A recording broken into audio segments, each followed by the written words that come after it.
지난 시간에는요, 하나님께서 우리에게 주신 구원이 정말 우리의 선물되어야 된다는 것을 배웠습니다. 여러분, 진짜 선물을 받아보셨습니까? 그러면 그 선물을 받으면 우리가 어떻게 될까요? 특별히 그 선물을 받으면 우리 가정에 어떤 일이 벌어질까요? 여러분, 직장에서요, 여러분이 생각지도 않았는데 여러분 1억을 보너스로 받았습니다.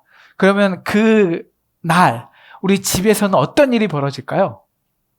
한번 생각해 보세요. 어떤 일이 벌어질까요? 네, 잔치가 벌어지겠죠. 또 어떤 일이 벌어질까요? 제가요, 우리 미국에 있을 때 크레딧 카드 빚이 한 3,000불 정도 항상 있었는데요.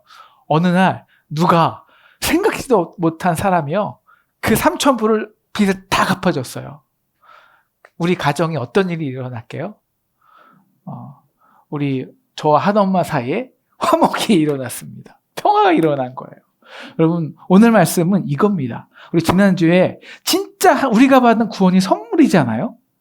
그 선물이 되면 반드시 그 선물은 이 땅에, 특히 우리 가정 가운데 화목을 일으켜야 된다는 거예요. 화목을. 그래서 나온 말씀이 이런 거예요. 야, 전에는 이 화목하지 못하던 가장 대표적인 게 이방인들과 헬라인들과 유대인이었거든요. 야, 그래서 야, 전에는 너희가 11절 보여주시면요, 너희가 어땠냐? 야, 너희가 유대인들에게 인간 취급도 못 받았다라는 거예요. 할례 받지 않는 물이라 칭함을 받은 자들이라. 너희는 그리스도 밖에 있었고, 12절, 그리스도 나라 이 땅 밖에 사람이고, 언약에 대해서는 소망이 없고, 너는 하나님이 없는 자였어. 근데 어떻게 됐니? 정말 하나님의 그 구원을 선물로 받으니까 어떻게 되냐? 그리스도의 피로 유대인과 헬라인들이 가까워졌다는 거예요. 가까워졌다. 화목이 있다라는 거예요. 그리고서 어떻게 그럼 그 원수된 사람들이 화평하게 됐고 화목하게 됐냐? 그래서 설명하는 게 십자가를 재해석합니다. 십자가의 능력이라는 거예요. 바로 14절, 십자가에서 그 원수된 그 담을 십자가에서 그리스도가 육체로 허셨다라는 거예요. 그래서 오늘 말씀은 그 십자가의 사건을 재해석합니다. 15절을 보여주시면요, 그래서 그 십자가는요, 바로 율법으로 폐했고 한 사람을 지어서 화평하게 했다는 것이죠. 그래서 그 원수된 것을 소멸하셨다라는 거예요. 여러분, 우리가 십자가에서 예수님이 우리를 구원하신 것이, 십자가는요, 단지 예수님께서 우리의 죄를 구원하신 것이 아닙니다. 여러분, 죄는요, 우리가 죄를 지잖아요? 그럼 반드시 죄는 뭘 나오냐면 이 분리를 만들어요. 그래서 우리가 하나님께 선악과를 지난 시간에 딱 따먹었잖아요. 따먹은 순간, 죄를 지은 순간 우리와 하나님의 사이가 단절됩니다. 근데 하나님과 사이만 단절된 게 아니에요. 바로 그 순간 아담이 뭐라 그런 줄 아십니까? 당신께서 주신 저 여자가 나를 먹겠다고. 여자와 남자가 완전히 분리돼 버려요. 그리고 그것만 분리됩니까? 아니요. 여자는 어떻게 하죠? 저 동물이, 자연과 질서가 분리돼요. 원수됩니다. 여러분, 제가 미국에서는요, 미국에서 20년 있다 보니까 미국은 워낙 다양한 민족이 있잖아요. 그래서 그 사회에 언제나 그 갈등과 반목이 항상 자리를 합니다. 근데 한국에 오니까요, 다 친해요.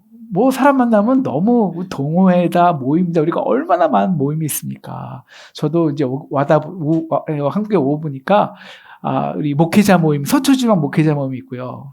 또 학교에서 교수들의 모임이 있고요. 또 친구들의 동창회 모임들이 있어요. 그리고 각 교회 모임이 있고요. 친구들의 모임이 있고요. 가정의 모임이 있잖아요. 맨 처음에 보니까 다 친해요. 우리 목회자들, 특히 서초지 목회자는 얼마나 나이스하고 젠틀하면요, 정말 너무 정말 존경스럽더라고요. 우리 교수들도 마찬가지입니다. 교수 사회가. 그렇게 제가 4년을 지내다 보니까요, 지금 4년을 지내고 그 속을 다 꿰뚫고 있잖아요. 세상에 저는 정말 놀랐습니다. 야, 어떻게 사람들이 이렇게 이중적이지? 지금 보니까 완전히 우리 목회자 모임도요, 다 둘, 셋 다 갈라져 있더라고요. 우리 교수들도요, 완전히 갈라져서요. 근데 모이면 너무 젠틀한 거예요. 우리 동호회는 안 그런가요? 여러분의 모임 안 그런가요? 그 모임 속에는 다 갈등과 반목이 있어요. 인간은요, 둘이 모이면 화평이 없습니다. 여러분, 우리 부부 사이가 화평이 없잖아요. 그거 정상입니다. 정말 정상이에요. 왠지 아십니까? 우리는 죄인이기 때문입니다. 여러분, 죄인이라는 것과요, 화목이 없다는 것은 동일한 말입니다. 저는 반목 없는데 저는 다 잘 지내는데요. 그럼 무슨 소리냐면 나는 죄인 아닌데요? 라는 것과 똑같다는 말이에요. 그러므로 십자가에서 예수 그리스도가 우리의 죄를 소멸하셨다는 것은요, 동일한 것은 바로 우리가 죄로 인해서 반목이 된 그 담을 허셨다는 것, 소멸했다는 거와 똑같다는 거예요. 그럼 도대체 왜 인간은 물론 죄 때문에 서로의 담을 쌓는데 도대체 구체적으로 무엇으로 인해서 인간은 이렇게 서로 반목하며 저주를 만드는가? 그 이유는 우리 15절에 있습니다. 우리 15절 같이 읽으실까요? 시작.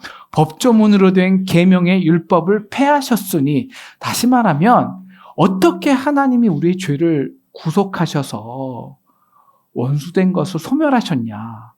바로 이것 때문이라는 거예요. 법조문으로 된 계명의 율법 때문이라는 거예요. 이것 때문에 이렇게 이 세상에 원수되고 반목하고 갈등이 있다는 거예요. 바로 율법이 있죠. 여러분, 율법은 좋은 겁니다. 그렇죠? 하나님께서 내가 거룩하니 너희도 거룩해 라고 지어주신 것이 율법이에요. 그래서 사도 바울은 로마서 7장 7절에서 이렇게 말합니다. 야, 율법이 죄냐? 아니라는 거예요. 그 자체는 선하다는 거예요. 근데 문제는 우리 안에 있는 죄성 때문이라는 거예요. 그러니까 율법이 야, 너 탐내지 마. 그렇게 말이 안 했다면 우리에게는 내가 탐심이 있는지 없는지 잘 몰랐는데 율법이 너 이거 하면 죄야, 탐내지 말라 하니까 우리 안에 있는 그 죄성 때문에 자꾸 내 안에서 탐심이 나오는 거예요. 더. 그래서 너는 죄인이야라고 완전히 규정해 보는 거예요. 우리도 그렇잖아요. 너 하지 마, 하지 마. 그러면 우리는 막 더 하고 싶은 마음이 일어나지 않나요? 그렇잖아요. 그래서 죄의 이 율법의 역할은요, 우리가 안 그래도 그 율법이 뭐뭐 하지 마라는 것이 없을 때는 그냥 나는 원래 그런 사람이다라고 생각했는데 하지 마라고 규정을 해보니까 내 육체가 그 죄성 때문에 점점 더 하고 싶어서 그 율법의 법조문으로 해서 완전히 나는 죄인이 돼버리는 거예요. 그래서 로마서 7장 13절은 이렇게 우리에게 말하는 거죠. 그래서 선한 율법으로 인해서 도리어 그 계명으로 말미암아 죄로 심히 죄되게 하려 합니다. 완전히 율법이 나를 죄인으로 만들어버린 거예요. 근데 이 관계는 하나님과 사람 관계만 규정되는 게 아니라요, 사람과 사람 사이에도 이 율법의 관계가 규정하는 거예요. 특히 유대인과 이방인 사이에. 그래서 유대인들이요, 하나님은 원래 안식일을 거룩히 지켜라고 계명을 주셨는데 이 유대인들은 이거를 613개의 구체적인 하지 말라라는 율법을 스스로 만든 거예요. 그래서 여러분, 안식일 날은요 불을 켜면 안 돼요. 안식일은 음식을 하면 안 돼요. 그럼 어떻게? 그전은 다 만들어놨다가 먹어야 돼요. 안식일은 2km 걸어도 안 돼요. 안식일은 양쳐둬도 안 돼요. 613개를. 그럼 그게 얼마나 어려웠을까요? 얼마나 힘들었던 거예요. 그러니까 그걸 열심히 힘든 거를 막 율법을 지키잖아요. 그럼 어떻게 되죠? 나는 그 사람들과 그 율법을 지키지 않는 사람들과 분리가 되는 거예요. 야, 내가 이렇게 노력해서 이렇게 힘들어서 나는 저 사람과 분리시켜준 거예요. 그래서 나는 그 율법으로 의로워진 거예요. 그러면 우리가 생각해 봅시다. 그러면 내가 받은 구원이 선물이 될까요? 되지 않을까요? 선물이. 당연히 선물이 안 되죠. 왜 내가 구원받은 거예요? 내가 만든 그 성문법을 지켜서. 그 더 이상 선물이 안 돼요. 대신 뭐가 될까요? 그렇게 나는 열심히 지키고 노력한 그것을 상대방이 하지 않아요. 그럼 내가 노력한 만큼 상대방을 깔보는 거예요. 멸시하는 거예요. 당연히. 인간은 나는 이렇게 노력해서 이 기준을 만들었는데. 그러니까 어떻게 돼지고기를 먹어? 어떻게 안식일도 안 지켜? 어떻게 할례도 안 받은 놈들이 그렇게 깔보고 담을 짓고 인간 취급을 안 해요. 그런데 문제는요. 이 율법을 누가 만드냐? 누가 만들까요? 인간이 만든 거예요. 바리새인들이. 그래서 그럼 자기 기준으로 만들 수밖에 없죠. 그래서 딱 남자 기준으로 만들어서 여성들이 한 달에 한 번씩 이렇게 피를 흘릴 수밖에 없잖아요. 하나님이 주신 선물인데 피 흘리다가 부정하게 만든 거예요. 그래서 일주일에 한 번씩 여성들은요, 그 공동체에서 분리가 돼요. 부정한 자니까, 피 흘리는 거니까. 그래서 죄인과 의인을 규정하고 분리하고 남자와 여자를 분리시키고, 나는 그렇게 율법을 지킴으로, 내 기준을 지킴으로 해서 나는 열심히 구원받은 자가 되고, 그렇지 하지 않은 다른 사람들은 딱 담을 지고, 야, 너 그거 지키지도 않잖아. 넌 죄인이야. 라고 담을 짓는 거죠. 여기서 말한 15절에 있는 이 법조문은요, 꼭 성문화된 것이 아니에요. 문화와 간섭으로 우리 마음에 새겨진 법들이거든요. 근데 이것이 유대인들만 있나요? 아니에요. 헬라인들도 이 법이 있어요.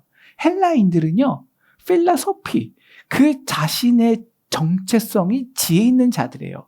철학하는 자들이라고요. 그래서 필라소피, 이게 뭡니까? 지혜를 살아가는 자들이에요. 그래서 철학이 없는 미개인 사람들은요, 다 미개인으로 본 거예요. 그러니까 유대인들은, 저 사람들은 율법도 안 지킨다고 저주했고, 개라고 생각했고, 동물보다 못한 놈들이라고 생각했고, 헬라인들은 저 철학도 모르는 놈들. 그저 어떻게 그냥 율법만 지켜서 그걸 구원 얻어? 저 사람들은 멍청이다. 미개인이다. 라고 다 담을 싼 것이죠. 여러분, 그런데 이것이요, 모든 사람이 가지고 있어요. 각자의 마음에 이렇게 새겨 있는 거예요. 자기가 어떤 가정에서, 어떤 문화에서, 어떤 배경에서 살았냐, 그 문화와 배경이 자기로 하여금 다 내 안에 이 자기의 법조문을 다 쓰여 있는 거예요. 그리고 그렇게 사는 거예요, 열심히. 그리고 열심히 그 기준대로 살려고 노력해요. 그 기준에 딱 맞춰놨잖아요? 그럼 나를 드러내죠. 자랑하죠. 그리고 그렇게 내 기준대로 살지 못한 사람들을 보면요, 무시하는 거예요. 물론 겉으로는 나이스하죠. 하지만 속에는 보이지 않는 딱 담이 있어요. 제가 옛날에 미국에서 살잖아요. 미국 사람들이 굉장히 나이스해요. 제가 미국에서 우리 큰 교회에서 이제 제가 렌트를 해서 이제 20년 같이 사역을 했는데 아주 정말 나이스하고요. 우리 한국 사람들 많이 배려해줘요. 그런데 대화를 하다가 제가 모르게 좀 가까이 가잖아요. 그럼 진짜 미국 사람들이요, 저한테 손을 딱 이렇게 해요. 선을 지키라는 거예요. 여기까지라는 거예요. 여기까지. 그 보이지 않는 선이 있어요. 우리도 다 그게 있어요. 제가 미국에서 있는 형제 중에 하나가 나이가 한 30 될 때 미국에 이제 보스턴에 유학을 왔어요. 그래서 공부를 하는데 알고 보니까 그 집이요, 다 법조인의 가정이더라고요. 아버지, 할아버지부터 법관, 판사, 변호사, 검사예요. 근데 이 친구만 공부를 못했나 봐요. 그러니까 완전히 집에서 아들 취급을 안 한 거예요. 너 그냥 여기 있지 말고 그냥 미국이나 가. 미국 가서 30에 이제 다시 랭귀지를 시작하는 거죠. 그런 다음에 거기서도 잘 못하니까 막 그냥 집에도 안 가요. 넌 집에 왜 안 가지? 한국에 방학 때 집에 안 가. 아유, 집에 가면요, 저는 완전히 왕따 취급당한다고. 여기 편하다고 그러는 거예요. 그러니 제가 요새 보니까 이제 39, 거의 40 됐는데 요번에 미국 대학원에 로스쿨 지금 들어갔다고요. 지금. 왜 그럴까요? 그 가정에 성문화된 이 법조문이 있기 때문이에요. 분리시키는 거죠. 그럼 부부 사이에도 이런 서로의 법조문이 있어요. 남자는 남자의 기준이 있고요. 여자는 또 여자의 기준이 있고요. 그 사람마다 다. 그래서 왜 내 기준으로 내가 살아온 방식으로 살지 않아? 라고 그 법조문이 딱 있고요. 그걸 상대방이 범하잖아요. 그러면 어떻게 하냐면 형벌을 하는 거예요. 너 왜 이 법을 지키지 않았어? 죄인이야. 라고 영원한 형벌을 가두는 것이죠. 왜냐하면 나는 그 법을 지키기 위해서 노력했잖아요. 왜 그것을 존중하지 않느냐는 거죠. 그리고 실수하고 있거든요. 인간은 죄인이잖아요. 그럼 그걸 딱 그 기준을 넘어서 버리잖아요. 그럼 너 이거 넘었지? 난 절대 용서하지 않아요. 물론 같이 밥 먹어요. 같이 살아요. 친구처럼 지내요.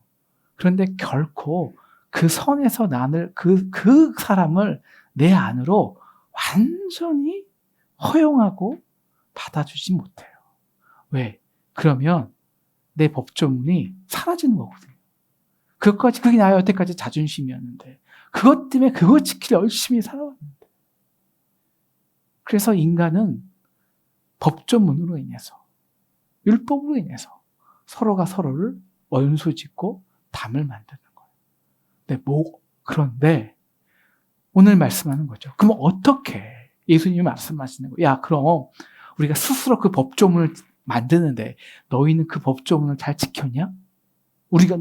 너가 만든 법조문을? 그래서 예수님께서 누가복음 11장 46절에 바리새인들에게 뭐라고 말씀하시냐면요. 이르시되 화 있을진저 또 너희 율법 교사여 자기 어려운 짐을 사람에게 지우고 너희는 한 손가락도 이 짐에 되지 않는도다. 너희는 지키지 못하면서 겉으로 지킬 척은 할 수 있지만 그 율법 속에 있는 정신 속에 있는 건 하나도 지키지 않는 거죠. 그러니까 우리는 스스로 만든 그 법조문에 의해서 너희는 정죄당한다는 거예요. 영혼아. 그러므로 오늘 사도 바울은 우리에게 이렇게 말하는 거예요. 야, 이 율법으로 인해서 저주받는 이 저주를 그래서 서로 원수되는 이 반목을 어떻게 무너뜨려야 돼? 어떻게 소멸시킬 수 있어? 어떻게요? 바로 그 방법은 15절입니다. 15절 같이 다시 한번 읽을까요? 2장 15절이죠. 시작. 이 법조문으로 된 계명의 율법을 폐하셨으니 뭐가 없어지면 돼요? 뭐가 파면 돼요? 뭐가 찢어지면 돼요? 네, 저 법조문이 파기되면 돼요. 저 법조문이 없어지면 된다고요. 근데 우리 여태까지 배웠지만 법조문은 없앨 수가 없잖아요. 그게 왜 내가 되는 이유인데. 그러면 이 법조문이 어떻게 없어지냐고요. 오늘 15절 이후에 이런 말이 있죠. 이 둘로 자기 안에서 새 사람을 지은다라는 거예요. 여러분 아까 말씀한 구원은 절대 개인적인 게 아니에요. 왜? 죄로 끝나는 게 아니라 내가 진짜 십자가에서 죄가 사함 받았다면 그 죄로 인해서 반목하고 원수됐던 그 사람과 화목해야 되는 거거든요. 그래서 18절 같이 그 십자가는 반드시 둘을 하나님과 화목하게 하고 18절 한 성령 안에서 하나님과 함께 한 성령의 안에서 아버지께 나아가는 거거든요. 그럼 반드시 이 둘은 뭔가가 새 사람을 지어져야 돼. 하나로. 그렇기 때문에 새 사람으로 지어지기 위해서는 반드시 돼야 되는 게 있어요. 옛사람이 죽어야 돼요. 그래야 법조문이 파기되는 거예요. 그래서 로마서 7장 1절에서 예수님은 이렇게 말씀하십니다. 야, 형제들아 내가 법을 아는 자들에게 말하노니 너희는 그 법이 사람이 살 동안만 그를 주관하는 줄 알지 못하느냐. 2절에는 이런 말씀이 있거든요. 한 사람과 한 부부가 결혼했어요. 근데 그 법이 남편만 있을 때만 그 법이 주관하는 거예요. 그 남편이 있을 때 다른 데 시집가면 법으로 가늠한 거지만 남편이 죽었잖아요. 그럼 다른 데 마음대로 가도 돼요. 왜? 죽을 때만, 살아있을 때만, 육체로 있을 때만 그 법이 주관하는 거니까요. 그럼 법을 어떻게 법조문을 폐기시켜요? 딱 하나예요. 내 육체가 죽을 때. 죽어야 된다는 거예요. 그 사람이 그래야 새 사람으로 지어진다는 거예요. 근데 문제는 그럼 어떻게 율법이 폐기될 수 있냐? 즉 내가 죽을 수 있냐? 오늘 에베소서에서 1장, 2장에서 하는 이 사도 바울의 말은 이거예요. 정말 God so loved that he gave his only son. 하나님이 우리를 너무 사랑해서 주신 그 독생자가 정말 우리의 선물이 되는 거예요. 그때 그 선물은요, 우리의 육체를 죽여버려요. 진짜 선물이 되면. 왜요? 왜 선물이에요? 왜 그것이 그냥 하루아침에 100억을 받는 것과 같아요? 왜 우리 기쁘게 해요? 하나거든요. 놀라운 감당할 수 없는 바로 그 십자가에서 그 예수가, 아니 하나님이 우리의 인간의 죄와 허물 때문에 내가 감당해야 할 그 정죄를, 이 땅의 모든 법조문이 우리를 향하여 있는 그 형벌을 다 십자가에서 감당하셨기 때문에, 어떻게 하나님이, 그 거룩한 하나님이 벌레보다 못한 인간이 되시고 인간의 종이 되셔서 그걸 다 받아내신 거예요. 그래서 이 세상에 그 어떤 흉악한 법조문을 들이대도 너 죄인이지, 법조문에서 우리가 심히 죄돼도 그 십자가에서 그 정죄당한 그 예수님의 그 그리스도의 풍성한 은혜는 이미 그 율법이 치러야 할 공의를 완전히 감당하신 거예요. 완전히 충족한, 그 율법의 요구를 충족한 거예요. 그래서 로마서에서 이렇게 말씀하시잖아요. 야, 로마서에서 8장 31절에서 33절, 34절에서 이렇게 말합니다. 누가 능히 하나님이 택하신 자들을 고발하려? 의롭다 하신 이는 하나님이시니 누가 정죄하려? 누가 정죄할 수 있어요? 그래서 사단이 우리에게 너에게 그 율법을 법조문을 들이대면 예수님께서 변호사로, 야, 내가 이들을 위해서 이만큼 하나님이 죄인 됐는데 뭘 감히 요구해? 그러면서 그리스도 확증하신 게 뭐냐면 죄인을 향한 당신의 사랑이에요. 그래서 선물이 우리가 그 십자가에서 예수 그리스도를 바라보면요, 나를 향해서 한량없이 나를 위해 죽어주신 그 엄청난 사랑을 보면 더 이상 그 사랑이 나를 비추면 그 율법도 우리의 죄를 드러내지만 십자가의 빛도 우리를 드러내거든요. 그것도 우리를 죄인 되게 해요. 하지만 율법과 다른 게 있어요. 율법은 우리를 죄되게만 하지만 그 십자가의 사랑은요, 비록 우리의 죄를 들춰놓지만 그러나 그 순간에 그 죄의 모습보다 더 엄청나게 강한 게 있단 말이에요. 은혜. 나를 너무너무 사랑해서 나를 포기할 수 없어서. 그래서 그리스도 안에서 그리스도가 십자가의 죽으심으로 우리를 향한 하나님의 사랑을 확증해 놓은 거예요. 야, 내가 너를 이렇게 사랑해. 이렇게. 그 순간은요, 내 죄가 드러나도요, 하나님, 나 죄인이에요. 나 같은 사람 사랑할 수 없어요. 나 사랑하려면 더 큰 사랑 가져오세요. 절대 그렇게 할 수 없다는 거예요. 그냥 받아들이는 거예요. 영접하는 거예요. 영접하는. 근데 여러분, 이 영접할 때, 그 사랑을 영접하고 받아들일 때 나타나는 놀라운 능력이 있어요. 그게 뭐냐면 바로 우리가 영으로 그 죄로 눌려 있었던 그 법조문에 의해서 심히 죄되게 해서 항상 죄인으로 눌려 있던 우리의 영이 해방되는 거예요. 왜? 그 하나님의 사랑을 받아들이잖아요. 근데 그 사랑을 받아들이기 위해서는요, 하나님은 사랑이에요. 하나님은 영이에요. 그러면 우리도 영이 돼야 돼요. 영으로만, 하나님은 영이시기 때문에 우리가 신령과 영으로 예배하는 거예요. 그럼 영이 태어나야 돼요. 이게 born again. 이게 새로 태어나는 거예요. 새로. 네. 그러기 위해서 이때 어떤 능력이 일어나면요. 우리 로마서 1장 2절 같이 오늘 말씀에서 가장 중요한 거예요. 로마서 8장 1절 2절을 같이 크게 읽겠습니다. 시작. 그러므로 이제 그리스도 예수 안에 있는 자에게는 결코 정죄함이 없니? 이는 그리스도 예수 안에 있는 생명의 성령의 법이 죄와 사망의 법에서 너를 해방하였습니다. 바로 이때 우리를 억누르고 있던 넌 죄인이야 하고 있던 그 법조문의 율법이 죽어지는 거예요. 왜? 우리의 육체가 죽었기 때문에. 바로 그 십자가의 사랑 안에서. 십자가와 함께 못 박혔기 때문에. 그때 영이 태어나는 거예요. 영이 태어나는 거예요.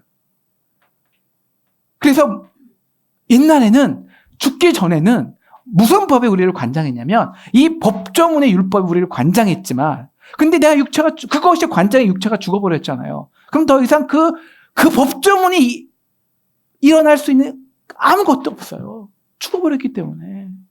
대신에 이 우리가 새로 태어난 영은 어떤 법의 지배를 받죠? 어떤 법에? 무슨 법의 지배를 받는 거예요? 예, 성령의 법에 지배를 받는 거예요. 여러분 성령의 법이 뭐예요? 하나예요. 여러분 성령을 어렵게 생각하면 안 돼요. 하나님의 영은 하나님의 사랑이에요. 사랑의 영이에요. 그 사랑의 영에 지배를 받는 거예요. 죄가 죄가 많은 곳에 그 사랑의 영은 더 풍성한 거예요. 지배를 받는 거예요. 바로 이것이 우리가 이제 그 십자가에서 두 사람이 한 몸으로 새로운 사람으로 지어져 가는 거예요.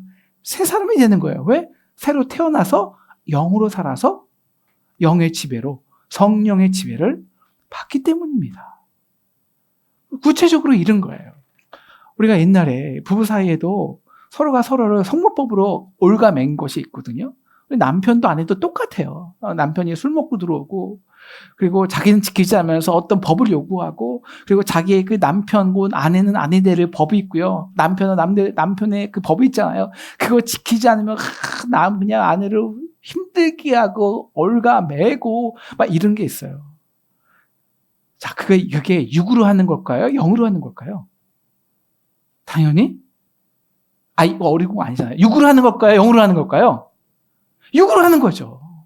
여러분 내가 영이 물론 이게 둘이 한 번에 똑같은 은혜를 봐서 얼마나 좋을까요? 그죠? 그럼 너무 좋겠죠? 근데 그렇지 않잖아요. 누가 한 번 먼저 왔잖아요. 그죠? 그 먼저 내 육이 죽은 거예요. 그럼 내가 영으로 되잖아요. 그러면 내가 육이 죽었으면 영이 되면 다시 말하면 하나님의 사랑의 지배를 받게 되면 다른 사람도 영으로 보이는 거예요. 다시 말하면 육으로 한 짓이 안 보이는 거예요. 육으로 한 게 아니에요. 그 뒤에는 우리가 에베소 6장 배우겠지만 사단의 영이 숨어 있는 거예요. 하나 되지 못하게 하는 원수의 영이. 그래서 아까 로마서 7장 2절의 비유 있잖아요. 그 남편이 죽었으면 이제 그 법이 관장하지 못하는 거거든요. 그렇다고 이게 육적이 죽으면 안 되죠. 영적으로. 그래서 이러는 거예요. 담대하게 그 남편에게 탁 나가는 거예요. 그래서 이렇게 말하는 거죠. 야, 너는 죽었어. 우리가 물론 말로 하는 게 아니라 영적으로. 야, 그 남편의 육을 보면서 야, 너는 죽은 거야. 아내도 마찬가지예요. 남편도 마찬가지예요. 그 안에 어렸을 때부터 자라왔던 그 끈질긴 그 법조문 보면서 남편이 요구하면 아내가 요구하면 야, 너는 죽었어. 그러면 어떻게 돼요? 상처받지 않아요. 상처받지 않아요. 대신 영으로 보게 돼요. 불쌍히 여기는 마음, 내 마음에 들어요. 그리고 내가 영이 됐잖아요.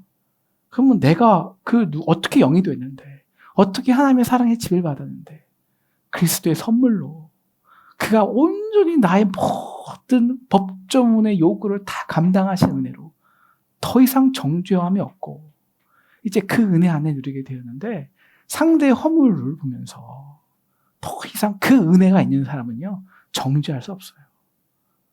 정죄 못해요. 인간이 한 게 아닌데. 인간이 한 게 아니에요. 똑같아요. 나도 하나님께서 원수에 대해서 누가 너를 정죄하리요? 그 남편과 아내도 마찬가지예요. 정죄할 수 없어요. 대신 하나, 그거는 악한 영이 한 거고, 그 싸움에서 이기려면 나는 더 하나님의 영 안에서 사랑과 은혜를 지배를 받는 거예요. 이게 영과 영대의 싸움이거든요. 그러기 위해서 더 하나님을 사랑하고요, 그 사랑 안에 충만하고요, 더 교제하고요. 그러다 보면 상대의 영이 영으로 보이고요, 영혼으로 보이고요. 그러면 그 영이 왜 그렇게 했는지, 어떤 허물과 아픔과 실수가 있었는지 그 마음이 들어와요. 그럴 때 우리도 모르게 소멸되는 게 있어요.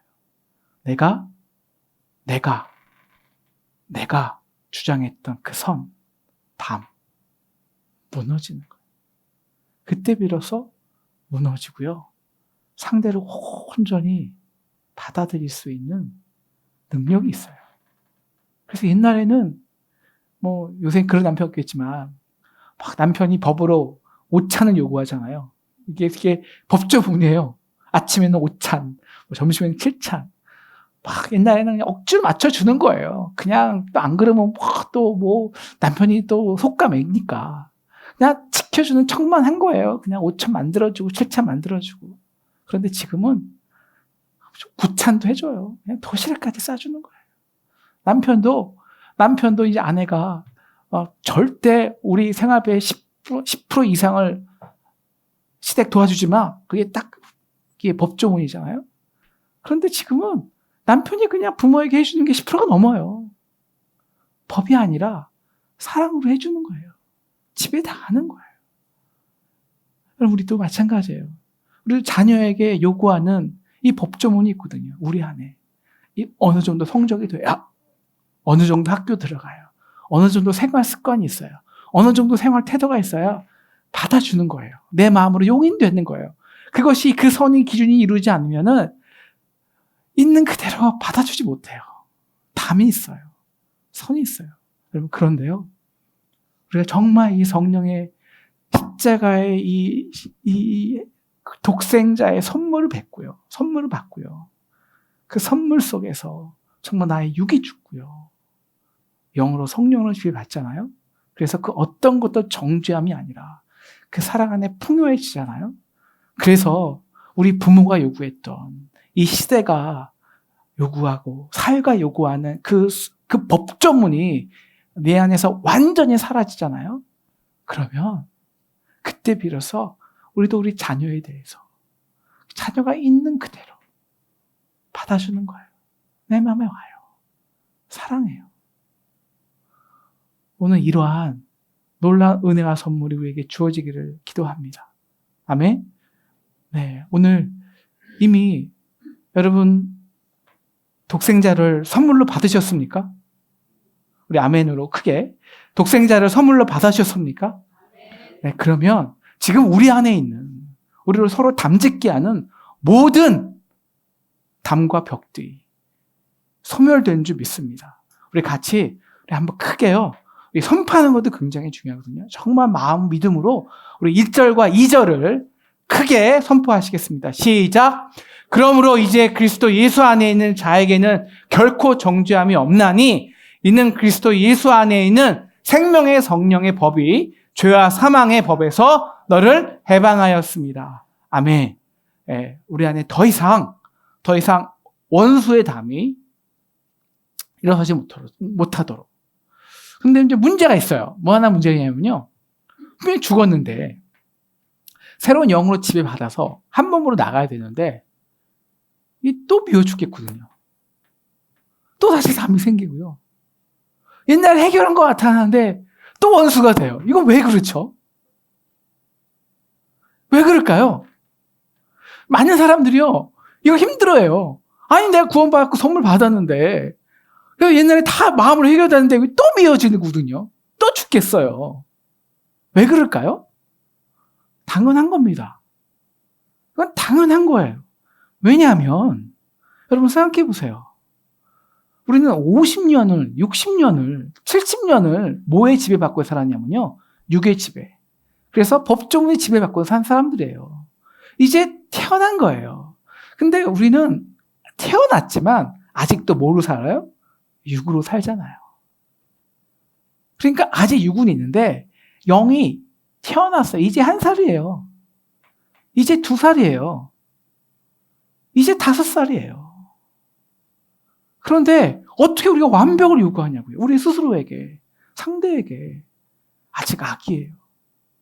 그래서 오늘 사도 바울이 마지막으로 중요한 게 뭐냐면 이제 태어났으니까 태어나면요. 어떻게 돼야 돼요? 태어난 사람은 자라나야 돼요. 성장해야 된다는 거예요. 근데 이게 어디서 자라나냐?